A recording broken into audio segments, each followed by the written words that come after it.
Hey guys, welcome to another Start to Continue podcast one-shot video unbox. This time we're taking a look at the record collection. We're going through it piece by piece. We're going to see what's in here, what needs to be in here, what can be taken out. We'll be looking for your input. And we're going to start today at the A's, and we're going to go through to the B's.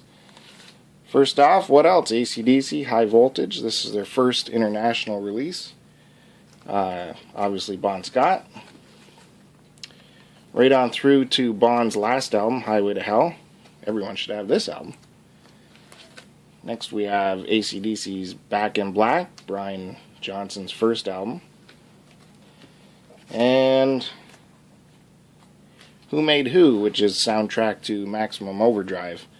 Obviously not a lot of Acdc LPs here. At the time, I had all this stuff on cassette, so I wasn't buying it on vinyl until more recently. Moving on to Aerosmith, Toys in the Attic. This is their third album. Big hits on it are Sweet Emotion and Walk This Way, which Run DMC would make famous 11 years later.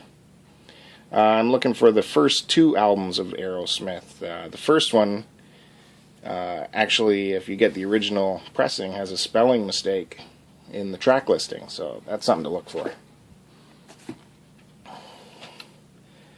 I don't know why that did. Moving on. Right on to the Allman Brothers. This one is live at Fillmore East. 1971 with Duane. It's the quintessential live album. Everyone should have this. It's killer. Whipping Post for 22 minutes. In Memory of Elizabeth Reed, 12 minutes. Definitely everyone should have this album. Moving on. Allman Brothers, Brothers and Sisters. Duane had passed by this time, but this has probably their highest charting hit on it. Rambling Man, as well as Wasted Words, and one of my favorite instrumentals, Jessica. And another live album from the Allmans. This is Wipe the Windows, Check the Oil, Dollar Gas.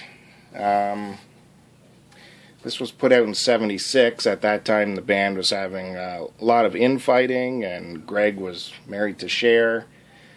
But apparently this one is okay. I haven't actually listened to it yet. It's pretty good. And it's before the synthesizers and the guitars came out. Very important to avoid those. And I just picked this up last year. It was a Record Store Day exclusive, live at the Beacon Theater, 1992. It's pretty good. And again, it's after the synthesizers and guitars. I only have one album from these guys. This is America. I haven't even listened to this yet, but I know this was produced by George Martin, and it has their hit Sister Golden Hair on it. Moving on to the American Graffiti soundtrack. Is just loaded with hits from the 50s and 60s, jukebox radio hits. You can't go wrong with this. I'm not embarrassed. From the Animals, Animalization. This is the North American release of their British Animalism. The band had gone through a few personnel changes, but not like the next year when they released Winds of Change, where it's now Eric Burdon and the Animals. Basically the entire band left except for Eric Burdon for this album. Next we have a couple April Wine albums on record, and Electric Jewels. Not sure why they're even here. I've never listened to them. Maybe it's my Canadian patriotism, but they're probably going to go. We'll start the B's off, and what better? The band. Here's the band's second album, their follow-up to Music from the Big Pink, 1969.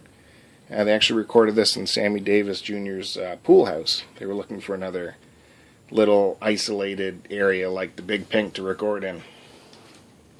They followed that up the following year with Stage Fright. And what's interesting on here is the last two tracks that are actually written by Richard Manuel. The rest of the albums, Robbie took over all of the writing. jump ahead a few years, they released Moondog Matinee. This is a reissue cover.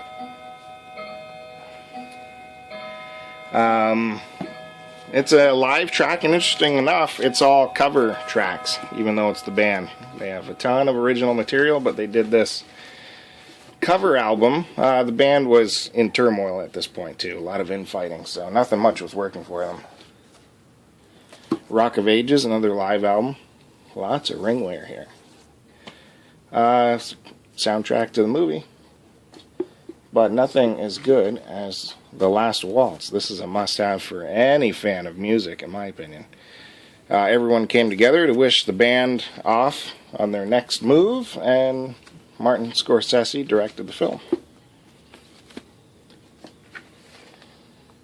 Now we're moving on to the Beach Boys. This is California Girls. This is actually a reissue from Summer Days and Summer Nights from '65. Let's see, all we can say about this is it's the introduction of the wall of sound. The Beach Boys are starting to evolve from surf music into something more. And while they were making that evolution, Capitol went ahead and pumped this album out, which is all their surfer radio hits. And the band wasn't too happy about that. And moving on to the Beach Boys' Surf's Up, which is from '71.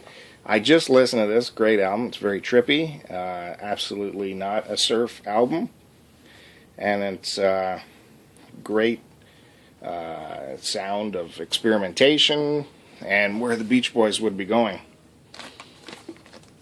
And that is it for this edition of the STC Pod video one-shot unbox of the record collection.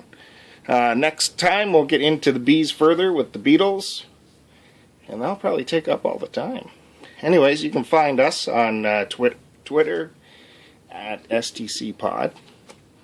Or you can find us on our STC Pod at Blogspot. Or listen to our podcast, available on iTunes or Stitcher.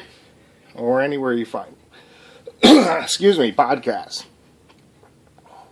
Thank you.